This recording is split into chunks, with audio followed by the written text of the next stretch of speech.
variety of hobbies, and most likely one of our favorite things is to share them with others. So today I have the opportunity to share with you my longtime hobby of glass jewelry beading, and I'm going to show you how to make a necklace by explaining the necessary materials, setup, and design. The first thing that any artist needs to do is lay out their supplies. The beginning pages of Bead and Button Magazine's Project Necklace offer an extensive overview of the different materials that you can use, but we're going to keep it simple today with some craft wire. The thinner the gauge, the better. Over here so you can see this. Wire necklace clasps, the claw, and the ring. So those are the part that pulls off your necklace at the end. We're also going to use some designer beads. As you can see, I have a variety of different kinds. You're also going to need what's called a crimping bead, which is this little tiny metal bead that helps with your clasp. So the beads, the crimping beads, you also need needle nose pliers, which are these really long, pointy ones. Wire cutters, sometimes they're attached down here. I don't have a set like that, but if you do, that works too. You're also probably going to need a ruler. After you have everything set up, you can begin designing your necklace. The first step to this is sizing. Professional crafter Maggie Roshrick in Necklace Fitting 101 offers a wide list of standard sizes. We're going to go with what she terms matinee length, which is 20 to 24 inches. And that's the pretty standard necklace that comes down to about here. Very nice for professional and office settings. So I'm just going to take my ruler, measure out 12 and 24. Now when you go to cut your necklace, always make sure you cut it on the longer side because you're going to use this little bit of excess in adding the clasps. Like that. And this is your necklace. I'm going to come over here, and the first step before you can start beading, you have to seal off one end. A lot of people tape it down or hold it down in some way. I prefer to seal it because it just prevents mistakes.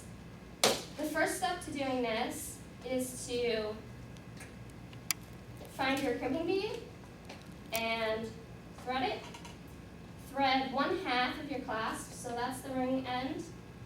And then you're going to fold your wire into your crimping bead. You can do this with the pliers if you need to. And what you're going to do is you're just going to shove the crimping bead up so that it holds the end too. And then take your pliers and grip it. Make sure that you still have a little bit of wiggle room, but that it's not too tight, because otherwise it will probably not be very flexible and will crack. Also, towards the end, you'll see there's a little bit of excess. That's what I referred to earlier. You can cut that off towards the end of your process if you need to. Okay. So now you can start your design. You can do a variety of different designs. You can get beads from any professional craft store, Hobby Lobby, Walmart, Joann Fabrics. I'm going to start with 15 clear beads, which sounds like a lot, but these are just going on the part that sits on the upper part of the neck, so it's not really visible anyway. So I'm going to do that.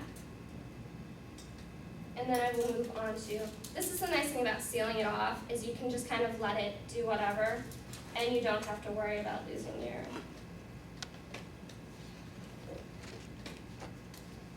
I am not going to do all 15 beads, but I would if I was finishing this. Unfortunately, I don't have the time to do so today. So once I have those on, my wire crimped. That happens sometimes. You can just work the beads over it and then flatten it out with your pliers if you need to.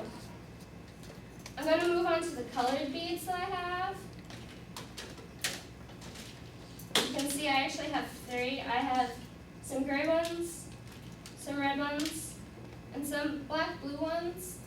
And what I'm actually going to do is my design is going to have 1 black bead, and then 5 clear beads, And this may sound like a lot of clear beads, but they're just kind of a breaking point for your colored beads because you want to make those the focus point. Once I have those on, maybe, I'm going to do the colored beads again. I'm going to do one silver, one red, and one silver again. And then from there, my pattern just repeats. I would do another 5 clear beads, a black bead, and red, silver, and red beads again. Once you do that, you want to go as far as possible to the end of your wire, because actually your next step is going to be sealing it off again. And you're just going to do this by finding a crimping bead. They are tiny. The other half of your class.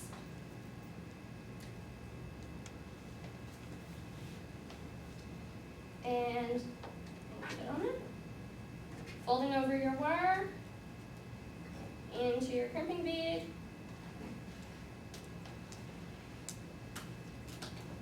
And crimping it if it'll go on. There we go. And like I said, I didn't have time to finish the design today, but once you finish your crimping, you're done.